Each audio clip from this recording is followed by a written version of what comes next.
Delegado Marcelo, Professor, uma honra falar contigo. prazer em ouvi-lo, deputado.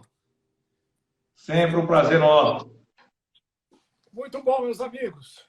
Pontualmente, 17 horas, a Fundação Índigo do Partido Social Liberal tem uma enorme satisfação de poder manter esse diálogo com todos os nossos filiados, com aqueles que se interessam pela boa política no Brasil, por aqueles que se interessam em consolidar um partido que tenha propostas para o país, que efetivamente contribua para o nosso desenvolvimento. E toda quinta-feira nós recebemos aqui membros da nossa bancada, pessoas importantes no nosso partido, deputados, senadores, vamos trazer também economistas, sociólogos, enfim, para dialogar com todo o nosso grupo sobre a realidade brasileira e sobre o que nós precisamos fazer para superar as dificuldades que o país, como sempre, encontra. E hoje é uma satisfação enorme de podermos receber aqui o delegado Marcelo Freitas. O delegado Marcelo Freitas é um delegado da Polícia Federal, doutor na área de direito, com um grande número de publicações, livros, artigos, mas como eu sempre faço aqui com os nossos convidados, deputado, eu dou a palavra ao nosso convidado para que ele mesmo se apresente ao nosso público e diga o que faz, por que quis se tornar deputado, o que está fazendo, e a partir daí nós iniciamos um diálogo que eu tenho certeza vai enriquecer muito todo o público que nos assiste hoje, que já são mais de 60 pessoas. Obrigado, professor. É uma honra para nós falarmos aqui para o nosso PSL Nacional. Eu sou o Marcelo Freitas, eu sou delegado de Polícia Federal, sou deputado federal por Minas Gerais. Eu fui promotor de justiça no estado do Goiás. A primeira lotação minha foi no estado do Tocantins, como delegado de Polícia Federal. Fui procurador federal, trabalhei no Supremo Tribunal Federal, na assessoria de ministro daquela corte, o então ministro Nelson Jobim. Fiquei no Supremo Tribunal Federal por aproximadamente 3 anos. Nos últimos 20 anos, exerço a função de delegado de Polícia Federal. Sou professor da Academia Nacional de Polícia, da Universidade Estadual de Montes Claros, da Universidade Federal de Lavras e da ESAP, da pós-graduação que montamos, voltada para o combate ao desvio de verbas públicas. Escolhemos essa possibilidade no ano de 2018 de sermos deputado federal, exatamente porque percebemos a necessidade que o nosso país precisava de uma mudança na qualidade legislativa. A gente observa ainda um parlamento com muitas dificuldades, a gente observa um parlamento que tem uma produção legislativa pífia, com algumas questões que precisam ser de fato melhoradas. E é exatamente nesse sentido, no sentido de transmitir aquele desejo popular de que pudéssemos, de fato, conseguir produzir leis que melhorem a qualidade de vida do povo brasileiro, que consigam diminuir a percepção da desigualdade e da corrupção, sem esquecer dos valores econômicos, é que nós, de fato, aceitamos o desafio, impelido pela sociedade civil organizada, e nós aceitamos candidatar como deputado federal. Fui filiado a um partido político apenas ao PSL, disputei apenas uma eleição e fui eleito deputado federal por Minas Gerais, exatamente com esse propósito de permitir mudanças, permitir alteração de cenários. Muito bom, deputado. Como sempre, um currículo maravilhoso que nós estamos vendo aí, e como todo mundo está percebendo, com a maior qualificação, um homem com muita experiência, e que sempre se dedicou ao combate ao crime organizado, à corrupção, com uma enorme experiência. Então, eu queria fazer uma primeira pergunta. Como é que o senhor está vendo esse primeiro ano e meio, praticamente, de governo Bolsonaro, naquilo que foi uma das suas principais bandeiras eleitorais, que é o combate à corrupção, o combate ao crime organizado, o privilegiamento da justiça, enfim, como é que o senhor está vendo o trabalho nesses primeiros ano e meio e qual a contribuição que o Legislativo vem dando a isso? Eu observo que esperávamos evoluir um pouco mais no combate à corrupção em nosso país. Isso, de fato, não foi feito com a intensidade que gostaríamos. Se pegarmos em consideração o pacote anticrime apresentado pelo então ministro Sérgio Moro, que é realmente um paralelo daquilo que foi apresentado pelo ministro do Supremo, Alexandre de Moraes, a gente observa que poderíamos evoluir muito mais. Contudo, não foi possível evoluir da maneira que gostaríamos no parlamento, faltou um certo empenho do próprio Poder Executivo para tentar enfrentar essas questões. Eu acompanhei de perto cada passo dado, acho que poderíamos evoluir muito mais. Me refiro à questão da prisão em segunda instância, refiro aqui à diminuição de prerrogativas, normalmente daqueles que atuam na linha de frente no combate ao crime organizado, e cito aqui concretamente os auditores fiscais da Receita Federal, que tiveram as suas prerrogativas gradativamente diminuídas, de modo a que eles não consigam atuar da maneira que gostaríamos do combate ao crime organizado como um todo. Para ficar claro, professor, a gente observa que as ações de controle no país, elas têm uma participação de dois atores principais, particularmente a Polícia Federal e o Ministério Público Federal, como um todo. Mas nós temos atores ali essenciais, e cito aqui a Receita Federal, cito o COAF, cito o próprio Poder Judiciário, cito as secretarias de fazendas dos estados também, que nos ajudam muito, e são instituições que precisam de serem fortalecidas. E a gente observa que não houve esse fortalecimento como gostaríamos que fosse fortalecido.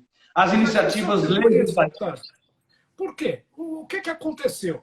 Era a principal bandeira desse governo. Foi o legislativo que não se interessou, que não apoiou, ou faltou apoio do executivo? Porque, para mim, esse é um dos grandes mistérios desse governo. Como é que uma principal bandeira como essa, uma das mais importantes, acabou frustrando pessoas com a sua experiência, com a sua vivência no tema, e não avançamos.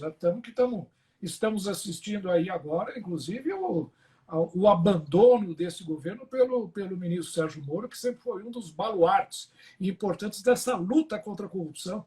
O que aconteceu? Onde é que está o grande erro cometido pelo governo nessa questão? Por que essa falta de interesse? Eu parto da seguinte premissa, professor. Se observarmos em todo o planeta, as ações mais exitosas de combate ao crime organizado e à corrupção, elas partem do fortalecimento de instituições. Se nós observarmos no Brasil e pegarmos o Ministério Público Federal e pegarmos a Polícia Federal, nós observamos que as escolhas de seus chefes, elas foram baseadas talvez em critérios de maior afinidade do que necessariamente o critério técnico. Por exemplo, na própria Polícia Federal, esquecendo nesse momento ao Ministério Público Federal, eu sempre defendi a necessidade da escolha dos seus dirigentes por lista tríplice, com um mandato de 3 anos, vedada a recondução. Por que isso? Para permitir que os dirigentes dessas instituições tivessem cada vez mais autonomia para exercitar, para executar as suas funções. Nós observamos que não foi bem isso que se deu no governo do presidente Bolsonaro, a quem eu ostento um grande respeito, mas, de fato, nessa área de combate à corrupção, tivemos pouquíssimos avanços legislativos, pouquíssimos avanços no que se refere ao fortalecimento institucional e aquilo que poderia ser feito pelo nosso presidente da República e, nesse momento, não foi feito. Uhum. Nós temos visto aí, inclusive, algumas pesquisas, né, que mostram que o presidente Bolsonaro, ou a maior parte da população, se não me engano, o número é 60% das pessoas, acreditam que houve efetivamente uma tentativa de interferência do presidente da República na Polícia Federal. Qual é a sua visão disso? O senhor acha que foi mesmo? Ou o que aconteceu foi uma tentativa, digamos, de não de influenciar e de entrar dentro das investigações, mas de dar rumo à instituição? Qual é a sua visão disso, deputado? Bom, o primeiro aspecto que nos compete esclarecer é que o então ministro Sérgio Moro fez um trabalho excepcional à frente do Ministério da Justiça e Segurança Pública. Essa é uma verdade inquestionável e não há um ser pensante que consiga dizer o contrário. Essa ideia de que ordem deve ser cumprida, Essa ideia vale para aqueles que não têm o menor senso crítico, o menor juízo valorativo, o menor juízo de razão. Nós devemos, de fato, cumprir aquelas ordens que realmente compactuam com o ordenamento jurídico constitucional vigente e aquilo que compactua com a nossa história de vida. O ministro Sérgio Moro relatou que houve uma tentativa de interferência na Polícia Federal e nos parece que essa tentativa de interferência ela se tornou, de fato, evidente. O vídeo daquela reunião ministerial reforça esses argumentos de tentativa de interferência na Polícia Federal a partir do momento em que se busca ter acesso a relatórios, abre aspas, de inteligência, que não dizem propriamente questão de Estado. Então, é importante deixar claro, a Polícia Federal ela pode produzir um relatório que diga respeito à questão de Estado, e esse relatório pode, de fato, chegar ao conhecimento do presidente da República. Mas aquelas pessoas que nos veem e nos ouvem, elas têm que ter claramente a consciência que o presidente da República não pode ter acesso a relatórios de inteligência, a relatórios de investigação. O presidente da República pode muito, mas não pode tudo. Nem o Ministério da Justiça pode saber isso. E digo, como aquele que coordenou centenas de operações policiais de combate ao crime organizado no Brasil, coordenei várias delas no nosso prédio aí de Brasília, e posso asseverar, especialmente aquelas emanadas de mandados do Supremo Tribunal Federal, do saudoso ministro Teori Zavascki, que o diretor-geral da Polícia Federal, não sabia quem eram os alvos das investigações até às 6 horas da manhã, do momento em que faríamos a fase ostensiva dos trabalhos. Somente a partir das 6 horas da manhã é que eu comunicava o diretor-geral comunicava o ministro da Justiça, e o ministro da Justiça o presidente da República. O presidente da República e o ministro da Justiça não podem saber quem são os alvos de determinada investigação. Não é nenhum direito deles nesse sentido. Uma coisa é inteligência de Estado. O que é isso? A Polícia Federal, em investigação que envolva corrupção, por exemplo, ela descobre que o PCC pretende fazer um ataque ao Palácio do Planalto. A Polícia Federal produz um relatório para que o GSI, por exemplo, aumente a segurança do presidente da República, afaste naquela data os servidores, o presidente da República do Palácio do Planalto, por exemplo, e comunique os demais órgãos de controle. Isso é inteligência de Estado. A Polícia Federal não é órgão apto a produzir inteligência de governo. E todos nós temos que ter isso em mente claramente. E as últimas ações da Polícia Federal demonstram claramente isso. E aqui de maneira absolutamente clara. Num dia se fez uma operação em favor do governador Witzel, do Rio de Janeiro, que seria desafeto do presidente da República, e no outro dia a própria Polícia Federal fez operação em favor de demais pessoas ligadas à ala bolsonarista, à ala do presidente Bolsonaro. Então isso fica evidente, que a instituição é uma instituição republicana, que não pertence a esse ou aquele governo e que deve seguir exclusivamente a Constituição e as leis de nossa República. Não há dúvida. É uma instituição de Estado, e qualquer instituição de Estado ela tem que ter autonomia, né?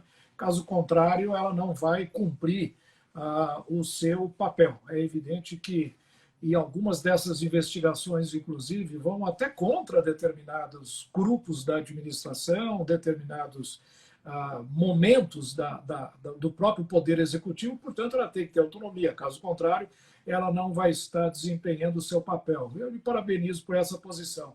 Mas eu acho que realmente existe um pouco essa confusão entre aquilo que é uma função de Estado, aquilo que deve ser um órgão independente para, inclusive, fiscalizar, para, inclusive, punir, identificar crimes em todas as áreas do governo, até do ponto de vista dos seus próprios superiores, e aquilo que é um órgão, digamos, operacional da gestão, que não é o caso da Polícia Federal, não é o caso, por exemplo, dos auditores da Receita Fiscal, que eu também conheço bem, não tem dúvida nenhuma.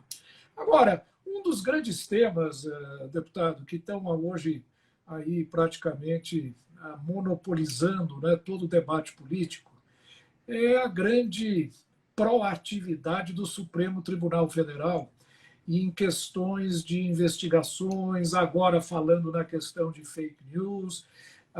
E há muitas acusações, inclusive, do próprio governo, de alguns membros do Poder Legislativo, de que o Supremo está legislando, né? Que o Supremo está adquirindo no Brasil uma força desmesurada, uma força excessiva, né?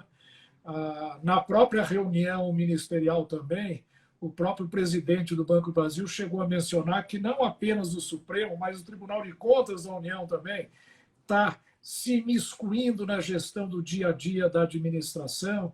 Enfim, como é que o senhor vê isso que é a base da democracia moderna, que é o sistema de checks and balances, como os americanos chamam, né? Quer dizer, poderes absolutamente independentes, mas harmoniosos, sem que um tente influenciar o outro. Como é que o senhor está vendo essa questão hoje, particularmente na questão do combate à fake news e essas medidas adotadas agora pelo Supremo, que inclusive, não é, envolveram as ações da própria Polícia Federal? Professor, eu observo que essa questão do ativismo judicial, ela não vem de agora, esse não é um fato novo. E, de fato, o Supremo Tribunal Federal, aproveitando-se, inclusive, da incompetência do próprio Poder Legislativo, tem se substituído nesse dever de legislar do Poder Legislativo e tem proferido decisões, e cito claramente aqui, por exemplo, a questão da criminalização da homofobia, que de fato usurpam, sobre certo ponto, a capacidade de iniciativa do próprio Congresso Nacional. Então, isso não é um fato novo. Isso vem desde a época que eu trabalhava no Supremo Tribunal Federal, nos idos de 98, 99, 2000, 2001, e vem até esse presente momento. O Supremo tem, de fato, usurpado ou entrado em algumas competências. Eu acho que nós temos que ir na gênese do problema e saber se o Supremo tem feito isso em virtude de uma incompetência ou de uma inércia do próprio Poder Legislativo, ou se tem feito isso buscando usurpar essa competência do Poder Legislativo. A nosso sentir, os dois pontos se entrelaçam. O Legislativo, por vezes, se omite no seu poder de legislar, prefere ficar discutindo filigranas legislativas. Por exemplo, nós temos hoje no Brasil cerca de 5,5 milhões de leis, a imensa maioria leis completamente desnecessárias, em que não vão no ponto central das questões que permeiam o debate nacional, e por conta disso, normalmente, nós relegamos o debate para o Poder Judiciário. O Poder Judiciário, certo, para apresentar uma resposta à população, à sociedade como um todo, vem e decide concretamente naquele caso. Trazendo essa questão de longa data para os tempos atuais, nós observamos que tanto por parte do Poder Executivo, quanto por parte do Poder Judiciário, há um certo excesso, há um certo arrobo. E aqui eu vou fazer uma observação clara. Inicialmente, com relação às decisões do ministro Celso de Mello. A não sentir, as decisões são absolutamente corretas, são corretas, segue exatamente aquilo que é tradição do ministro Celso de Mello, segue exatamente aquilo que de longa data o ministro já vem decidindo. Então, as decisões são corretíssimas, especialmente aquela questão de mandar intimar determinado ministro sob vara, essa questão de encaminhar a notícia de crime ao Procurador-Geral da República. Isso é o procedimento padrão adotado pelo ministro Celso de Mello de longa data, não tem absolutamente nada de anormal. Mas, com relação a esse inquérito conduzido pelo ministro Alexandre de Moraes, eu tenho lá minhas ressalvas, em virtude do sistema acusatório, em que o juiz julga, a polícia investiga e o Ministério Público acusa, se for o caso. Quando o juiz se traveste no papel de inquisidor, e no caso desse inquérito das fake news no Supremo, não obstante a gravidade dos fatos alinhavados, o ministro Alexandre de Moraes tem ingressado no papel de inquisidor, o que, a nosso sentir, é preocupante, sim. Contudo, uma coisa é eu discutir aspectos teóricos da atuação jurisdicional. Outra coisa completamente diferente é eu não cumprir uma ordem emanada do Poder Judiciário, especialmente da autoridade máxima do Poder Judiciário do nosso país. Isso é inaceitável em tempos de democracia. O que é que deve ser feito? No topo das autoridades desses poderes, fazer um ajuste, uma reunião e buscar estabelecer mecanismos para que possamos encontrar pontos de equilíbrio. Isso não tem feito. Isso não tem ocorrido, isso não tem acontecido, o que é extremamente preocupante, professor, porque nos parece que estamos caminhando para um momento de ruptura institucional, e essa ruptura institucional pode levar o país a um caos muito maior do que hoje temos enfrentado. Eu concordo, deputado, que nós estamos vivendo um momento realmente muito crítico, né? E nós estamos vendo também uma divisão muito grande da sociedade, né? E esta questão e a forma como o presidente vem tratando essas questões também, muitas vezes acaba exacerbando esses conflitos e gerando todo tipo de expectativa negativa. Nós temos visto, por exemplo, aí que na comunidade financeira internacional o Brasil está perdendo muito apoio, né? Não só pelo relativo fracasso no combate à corrupção, como o senhor mesmo mencionou, mas também com relação à forma como se está lidando com os grandes problemas nacionais. A exemplo do Covid-19 agora, né, essa pandemia, o relacionamento entre poderes. Então, o Brasil está efetivamente perdendo uma grande oportunidade de realizar aquilo que foi um sonho de todos nós quando elegemos o presidente Bolsonaro dentro de uma plataforma de campanha de reconstrução do país. Eu lhe pergunto, deputado, o senhor se decepcionou com o governo? E qual é o caminho que o senhor acha? O que o senhor recomendaria para que se fizesse daqui para frente? Principalmente agora que tivemos essa tragédia, que foi essa pandemia, que evidentemente tirou o foco de todos os grandes esforços do país no sentido da sua reconstrução. Eu não diria uma decepção com o governo, mas diria sim que há uma certa frustração com algumas atitudes tomadas pelo governo do presidente Jair Bolsonaro. Digo, por exemplo, concretamente, quando ele abdicou dessa luta contra a corrupção para poder ceder a interesses outros não republicanos, especialmente de alguns deputados ou parlamentares envolvidos em frequentes escândalos, normalmente no âmbito da Operação Lava Jato. Isso aí me frustrou profundamente. Um outro aspecto que eu acho que deve ser mudado imediatamente pelo presidente da República é cercar-se de pessoas melhores. Aquela reunião ministerial demonstrou realmente que parecíamos estar num boteco conversando sobre amenidades e não discutindo os verdadeiros problemas nacionais. Essa é uma verdade, a nosso sentir, incontornável. Então, temos hoje alguns ministros que apresentam um comportamento absolutamente pífio.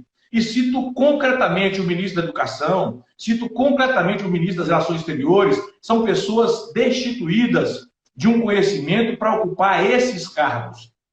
Levam consigo uma carga ideológica absurda, uma carga ideológica enorme, que os cegam e os impedem de tomar decisões verdadeiramente técnicas. E é o que a gente espera. O que acontecia com o Ministério da Justiça, com o ministro Sérgio Moro, o que acontece com o ministro Paulo Guedes, que tenta tomar decisões técnicas, o que acontece com o ministro da Infraestrutura, o ministro Tarcísio, que é o ministro técnico realmente, a gente observa isso aí, mas alguns ministros não ostentam a menor condição de ocupar os seus ministérios, e isso é péssimo. Isso demonstra uma certa ausência de compromisso do presidente da República de nomear ministérios técnicos comprometidos com a atuação final da sua pasta, para montar ministros com um viés manifestamente ideológico, como ficou mais evidente atualmente. E para aqueles que nos ouvem, nos veem atualmente, eu prefiro, professor, o discurso da racionalidade, o discurso do equilíbrio. Quem acompanha o nosso trabalho sempre sabe que o equilíbrio é o melhor caminho, a racionalidade é o melhor caminho. Discursos excepcionais ou extravagantes podem convencer 1, 2, 10% da população, mas certamente não representam aquilo que o povo brasileiro quer. O povo brasileiro não quer o extremismo, seja da esquerda, seja da direita. É importante encontrarmos um ponto de equilíbrio para que, de fato, o país consiga reduzir a desigualdade, enfrentar a corrupção que existe, e agora, em tempos de pandemia, ficou mais evidente ainda, porque os recursos estão indo direto para os municípios, para os estados, estão sendo desviados, a gente observa isso, mas se não fortalecermos os órgãos de controle, nós não vamos conseguir chegar ao final, identificar os reais atores dos desvios. Então, temos que fortalecer os órgãos de controle também, para que a gente possa atender às pautas que foram prometidas na campanha e que, nesse momento, não estão sendo efetivamente cumpridas pelo Poder Executivo do nosso país. Então, essa é uma das grandes frustrações, eu acho, da sociedade brasileira. Não é? Se falou muito das grandes reformas. Em realidade, acabou-se fazendo a reforma previdenciária apenas. Foi a única grande reforma realizada. Aliás, toda ela...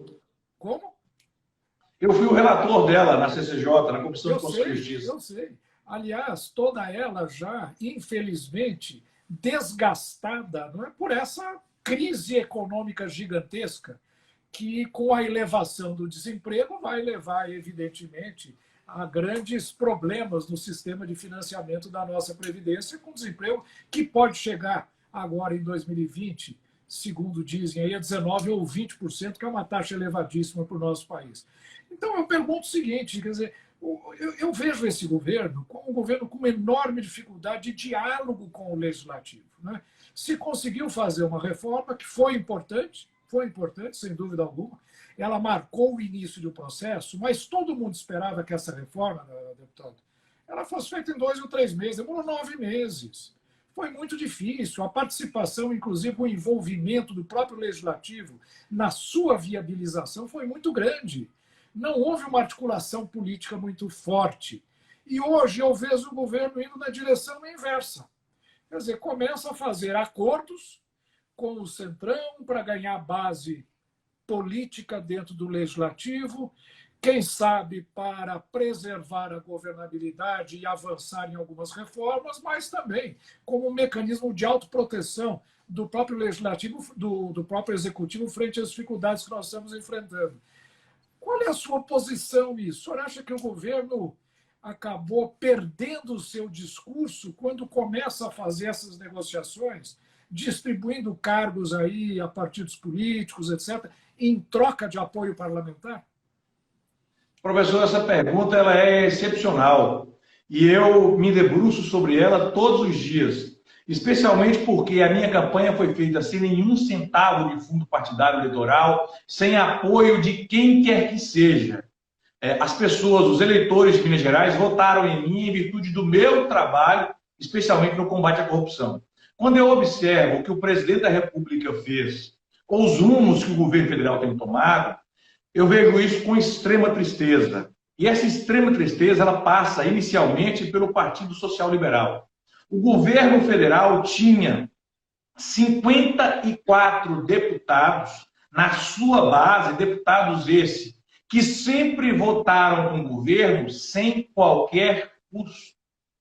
Essa base jamais procurou o governo para pedir cargo, para pedir emprego, para pedir emenda ou qualquer outra situação. Nunca se buscou nada. De uma hora para outra, o presidente rompe com essa base, rompe, por exemplo, com o Partido Social Liberal e se devaneia por um caminho que eu, francamente, como técnico, nunca compreendi e desafio qualquer pessoa de qualquer órgão de inteligência do governo a tentar realmente demonstrar o contrário, que não buscamos sempre uma atuação técnica. O governo vai caminhar por um outro lado que passa pela ideia de ausência de diálogo com o Poder Legislativo, de ausência de diálogo com o Poder Judiciário. Eu posso até não concordar com qualquer posição ou palavra do presidente da Câmara enquanto chefe do Poder Executivo, mas meu dever, enquanto mandatário da nação, é dialogar com os demais poderes. Isso é um dever. Isso não é uma escolha pessoal desse ou daquele governante. É um dever de todo e qualquer governante que vive em uma democracia. É isso que a gente espera do governo de nosso país. O presidente da República, ele tem uma certa dificuldade de conversar, de dialogar com os poderes. Falta-lhe inteligência emocional. Isso nos parece evidente. E essa inteligência emocional fez com que ele fosse conduzido, talvez instruído por algumas pessoas não tão bem intencionadas, as suas origens partidárias, e busque hoje o apoio de partidos de centro, e aqui eu não quero criticar pessoas, mas que talvez não fosse a melhor escolha para o governo federal, especialmente porque o apoio está condicionado à troca de benefícios, à troca de favores, à troca de cargos. E não é isso que nós esperávamos do nosso presidente da República. Não há dúvida. Agora, um dos erros que eu identifico muito nesse governo é que o PSL, não é, o próprio Partido Social Liberal, tinha 54 parlamentares. Parlamentares da melhor qualidade, como a sua pessoa mesmo, que tinha todas as credenciais para estar participando muito mais ativamente. O áudio diminuiu bastante, professor. Só um minutinho. Será que houve algum problema aí? Não é no meu, não. Eu estou lhe ouvindo bem. Está me ouvindo ou não? Alô? Está me ouvindo? Baixou o áudio? Ele vai ter que pegar o fone de ouvido. Melhorou o áudio ou não? Melhorou ou continua ruim? Eu notei também. Eu notei. Deixa eu botar o fone no ouvido aqui, que aí talvez fique melhor. Achei. Agora acho que está bom. Agora melhorou. Oi, professor. Está me ouvindo bem? Estou ouvindo bem agora. Voltamos a... Está nos acompanhando aí, está dizendo que os dois áudios ficaram baixos, mas outras pessoas estão dizendo que está dando para ouvir bem, que já foi normalizado. Perfeito. Olha lá, o Léo está dizendo que ficou... O delegado Eduardo também está dizendo que ficou bom agora. Então, vamos prosseguir. Mas eu lhe perguntava o seguinte, o PSL, por exemplo, teve uma participação muito pequena na formação desse governo. Eram 54 parlamentares. Era o segundo maior partido, praticamente ali disputando o primeiro lugar com o PT, que elegeu um número pouquíssimo, 1 ou 2 deputados a mais que o PSL, mas não teve... Não é?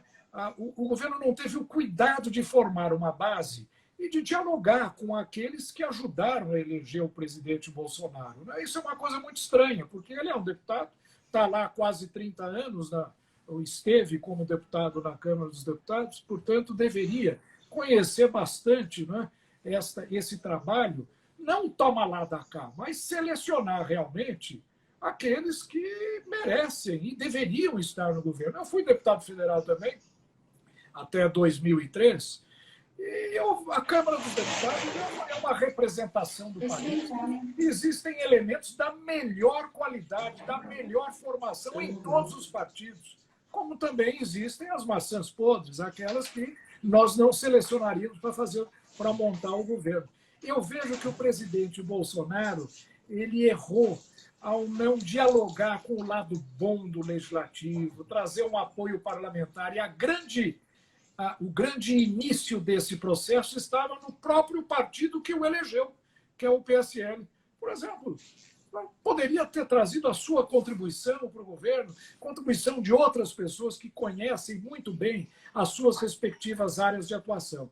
Então, eu acho que houve, efetivamente, uma falha de diálogo, de comunicação com o Poder Legislativo. Isso gerou um vácuo, um distanciamento entre o Executivo e o Legislativo, que, evidentemente, agora está sendo corrigido, mas não da maneira que nós gostaríamos. Agora está sendo corrigido com aqueles vieses antigos, com todos os vícios do passado.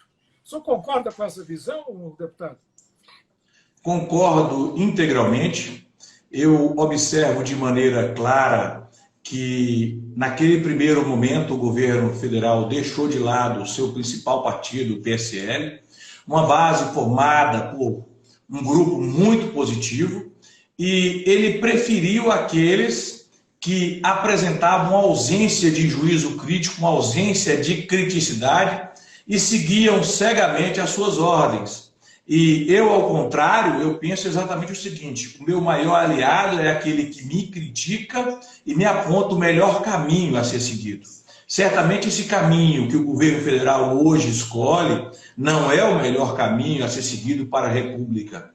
Não é o melhor caminho a ser seguido para o próprio governo, porque apoio conseguido às custas de verbas públicas e às custas de cargos certamente só se mantém enquanto a verba pública existir e enquanto os cargos estiverem ocupados por aliados e não técnicos.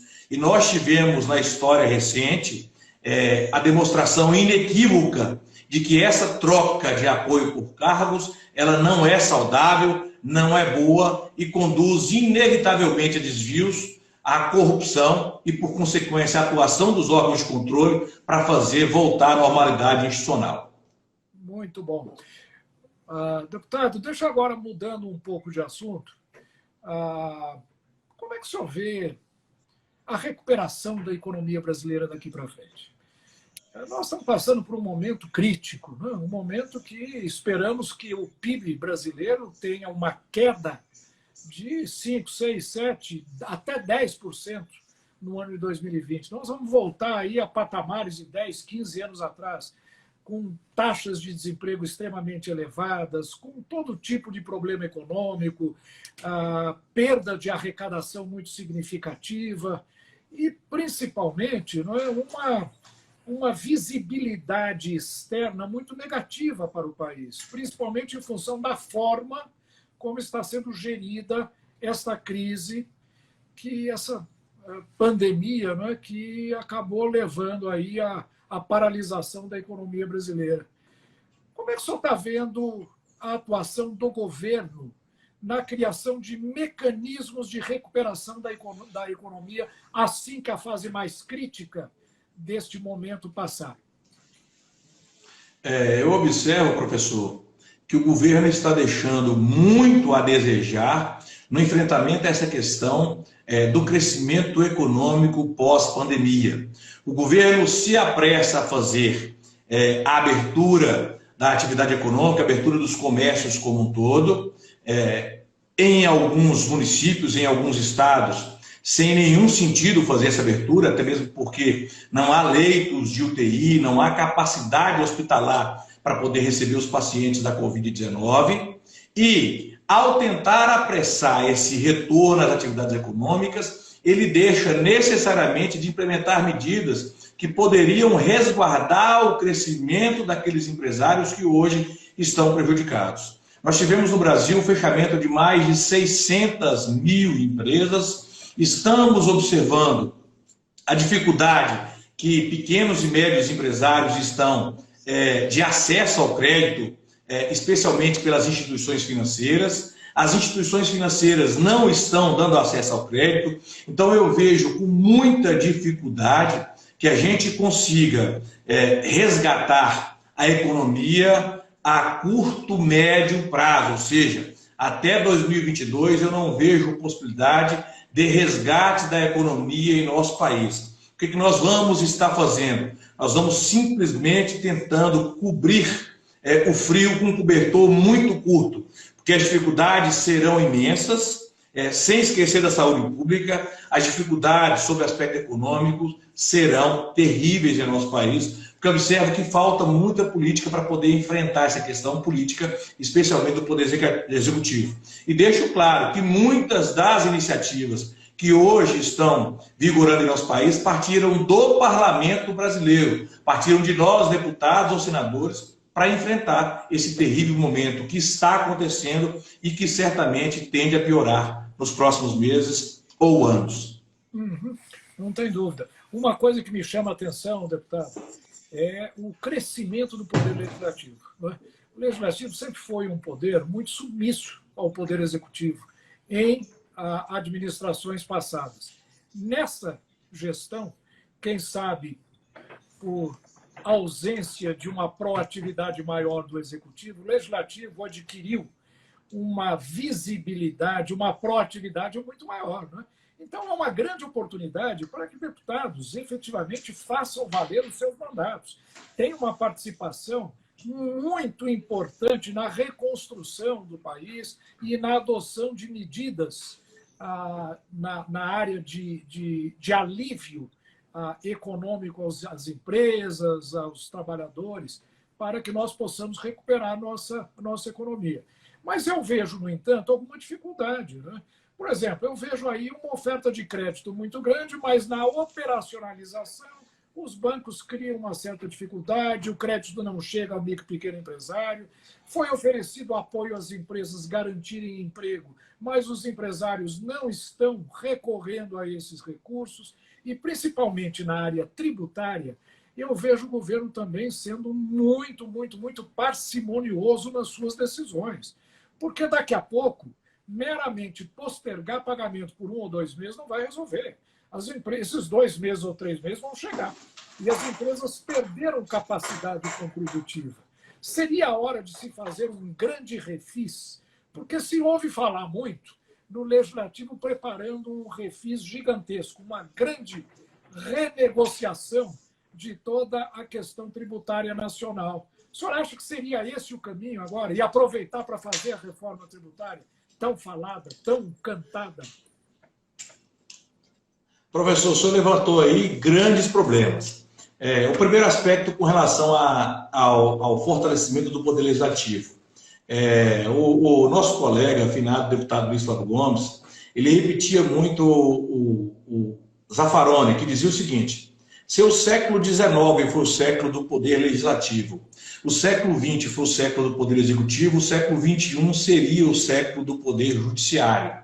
E a gente observa que no Brasil há uma certa briga por esse protagonismo entre o Poder Legislativo e o Poder Judiciário. Nós acabamos falando agora há pouco sobre isso. Nos parece que o século XXI no Brasil, especialmente em tempos atuais, é um século do Poder Legislativo, que tem, de fato, mostrado a sua capacidade de apresentar a solução para alguns problemas nacionais, não obstante críticas que são feitas aos deputados e senadores como um todo, a nosso sentir muitas delas injustamente. Mas com relação à questão tributária, eu queria realçar 2 aspectos. O primeiro aspecto é que, se pegarmos o histórico legislativo brasileiro, nós observamos uma certa dificuldade de beneficiar o bom contribuinte e, ao mesmo tempo, conceder benefícios ao mau contribuinte, o sonegador. A nosso sentir, a legislação criminal tributária brasileira é uma das mais benevolentes do mundo, especialmente quando a gente pega a Lei 8.137, que exige que os crimes sejam materiais, ou seja, exige hoje a necessidade de constituição definitiva do crédito tributário, para que só depois os órgãos de controle possam agir em desfavor daquele sonegador contumaz. O que gera apenas nas contas da União, de acordo com os sindicatos procuradores da Fazenda Nacional, um rombo anual de 345 bi. É um problema que nós temos que enfrentar sem dúvida alguma, a sonegação fiscal. Mas vem um outro problema do bom empresário, que é o momento que a gente está observando aqui em grande parte, que de fato quer gerir, quer tocar sua empresa, que sente a carga tributária sobre os seus ombros e que não consegue dar andamento àquela atividade econômica essencial ao desenvolvimento social, essencial à diminuição da desigualdade, do emprego e da renda. Esse empresário, ele tem que ser fomentado pelo poder público. Esse empresário tem que ser fortalecido. O senhor mencionou muito bem os entraves burocráticos na concessão da linha de crédito. Eu tenho conversado com vários gerentes de banco na minha macro-região, provocado por empresários, e os gerentes já têm trabalhado com a ideia seguinte: olha, nesse momento, a nossa área de compliance tem trabalhado com a ideia de não liberar os créditos. Então, os entraves estão vindo claramente, isso é visível. Os pequenos empresários, os médios empresários não estão tendo acesso ao crédito, que está sendo impedida por entraves burocráticos. Esse é um ponto. O segundo ponto é que nos parece também uma verdade inquestionável que nós vamos ter que trabalhar com um novo refis. Vamos ter que trabalhar com a modalidade que se permita a esses empresários refinanciarem suas dívidas com o poder público, especialmente com a União, para que de fato possam dar continuidade à sua atividade econômica. Porque nos moldes em que se encontra, e eu lido todos os dias com empresários de diversos segmentos, a gente observa que a capacidade de respirar, literalmente de respirar desses empresários, está se exaurindo, e se nós não estabelecermos mecanismos para que eles possam resgatar suas atividades normalmente, certamente essas empresas vão se agregar àquelas outras mais de 600 mil e vão, de fato, fechar suas portas. Então, compreendo que o refis é necessário, sim, pós esse período de 2, 3 meses que agora ainda temos pela frente. Não tem dúvida, deputado. Eu acho que esse é um dos temas mais importantes, porque as empresas têm 3 grandes centros de custos, né? Um é pagar salários. Existem alguns programas do governo que ajudam os empresários a pagar os seus salários e manter emprego. ainda que não esteja funcionando com a dinâmica que se esperava que tivesse. O segundo grande grupo de despesa é pagamento de fornecedores, é capital de giro, né? E isso, o crédito é abundante, só que acaba sendo oferecido em condições nem sempre muito propícias, principalmente ao micro e pequeno empresário. E o terceiro grande item de despesa das empresas são os impostos. Esses eu acho que não estão sendo devidamente aliviados. Portanto, eu acho que o refis, sem dúvida alguma, é uma medida necessária. E, inclusive, usar para zerar o passado também, uma série de coisas, de contenciosos, né, muito pesados, poderiam ser zerados, compensados, a partir desse momento, havendo um grande refis que reforme o sistema tributário. Agora, o PSL, ele tem sido, na questão da reforma tributária, um partido que tem defendido um tema que, aliás, a mim, pessoalmente, é muito caro, que é a tributação sobre movimentação financeira. E o próprio ministro tem falado muito na desoneração de folha. Uma das formas de se aumentar a empregabilidade da economia brasileira seria reduzir o custo do trabalho no Brasil, que é absurdamente elevado. As empresas pagam 20% sobre folha ao INSS. Com a elevação do desemprego agora, essa arrecadação vai cair. Além de ser muito alta para quem continua empregando, aquele que está desempregando não vai estar recolhendo. Portanto, a receita do INSS vai cair, gerando um grande problema fiscal para o governo. E o governo está propondo aí a implantação de um tributo sobre movimentação financeira para desonerar a folha. Acaba com 20% do INSS, zera isso, não haveria mais esse custo para aumentar a empregabilidade, mas se começaria a cobrar um tributo sobre pagamentos, como o próprio ministro Paulo Guedes tem defendido. Aliás, essa é uma bandeira muito parecida com o que o próprio presidente do partido, Luciano Bivar, defende, não é?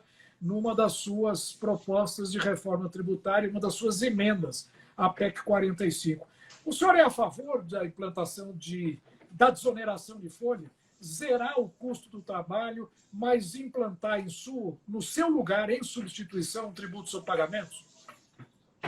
Essa questão é extremamente interessante, professor. Há basicamente 3 propostas de reforma tributária em andamento no Congresso Nacional, nas 2 casas, na Câmara Baixa, que é a Câmara dos Deputados, na Câmara Alta, que é o Senado. E, nesse momento, a proposta que nos parece mais simpática, obviamente, nós temos um excesso de legislação tributária que precisa ser simplificada. A primeira proposta de simplificação tributária ajudaria, mas não enfrentaria o problema como acreditamos que deveria ser enfrentado.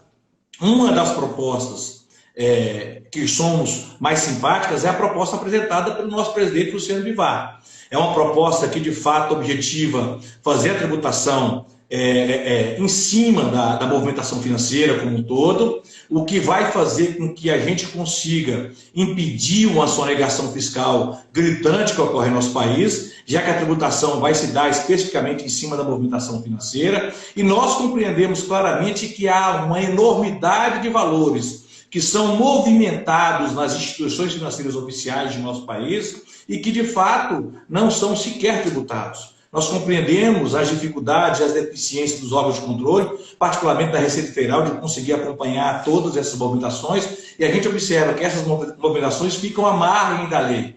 Então, eu vejo a proposta do PSL como uma proposta excelente a ser apreciada pelo Congresso Nacional. Eu vejo que não é resgatar a antiga CPMF, mas, de fato, apresentar um tributo praticamente único que vai resolver esse problema da sonegação fiscal e que vai, de fato, dar oportunidade ao Poder Executivo de conseguir desonerar a folha de pagamento. Essa situação é uma que nós temos que enfrentar urgentemente, a nosso sentir.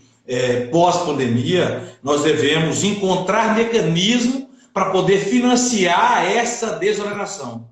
E, a nosso sentir, uma das maneiras de conseguir fazer isso é com essa proposta apresentada à Emenda Constitucional 45 do nosso presidente Luciano Bivar, uma proposta muito boa, que contou com a participação do senhor, eu sei disso, e essa participação extremamente exitosa, nós vamos debatê-la com afinco no parlamento e lutar para que ela consiga, de fato, evoluir e ter os rumos que o povo brasileiro precisa. Muito bom, deputado. Eu acho que aqueles que nos acompanharam durante esses 50 minutos da nossa live devem estar conscientes da amplitude dos seus interesses, da forma tranquila e bem informada com que o senhor trata de todos esses assuntos, que vão desde questões jurídicas até o controle o combate à corrupção, crime organizado, economia, política. O PSL é um partido de gente de enorme, de muito boa qualidade, né? E eu vejo com muita tristeza, né, essa separação do presidente Bolsonaro desse partido e de não ter aproveitado a qualidade de deputados como o senhor, por exemplo, que está enriquecendo a bancada do PSL na Câmara dos Deputados. Eu queria agradecer muito, deputado, a sua participação. Vamos voltar, temos outros temas muito importantes para discutir.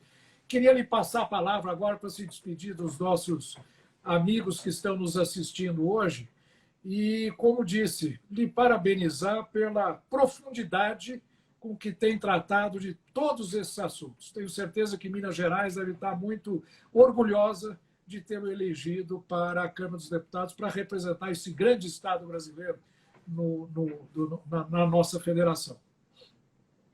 Eu agradeço, professor. Para mim é uma honra aprender com o senhor, a sua vasta experiência, especialmente nessa área tributária, e tem contribuído muito com o PSL, com o Partido Social Liberal. Eu queria concluir citando uma frase atribuída ao mineiro Chico Xavier, e que serve de reflexão, ou deveria servir de reflexão, para o governo do nosso presidente Bolsonaro. Ninguém pode voltar atrás e fazer um novo começo, mas qualquer um pode começar agora e fazer um novo fim. A gente espera que o governo federal possa recomeçar, possa reconstruir os seus rumos, compreender a grandeza que existe no Partido Social Liberal, no PSL, a grandeza que existe em nosso presidente Luciano Bivar, e a gente quer que essas questões elas possam ser de fato resolvidas para o bem do Brasil, para o bem do povo brasileiro. Os governantes passam, o Estado brasileiro deve permanecer com suas instituições cada vez mais fortalecidas. Obrigado, sempre à disposição do senhor para poder aprender cada vez mais contigo. Eu é que agradeço, em nome de todos os nossos filiados, em nome do partido, a sua participação, deputado. Parabéns, sucesso e espero que a sua luta seja vitoriosa na Câmara dos Deputados. E queria convidar todos aqueles que estão nos acompanhando para estarmos aqui presentes na próxima quinta-feira, às 17 horas, quando estaremos mantendo esse diálogo com outros membros da nossa bancada de deputados e senadores. Boa tarde a todos e até quinta-feira que vem.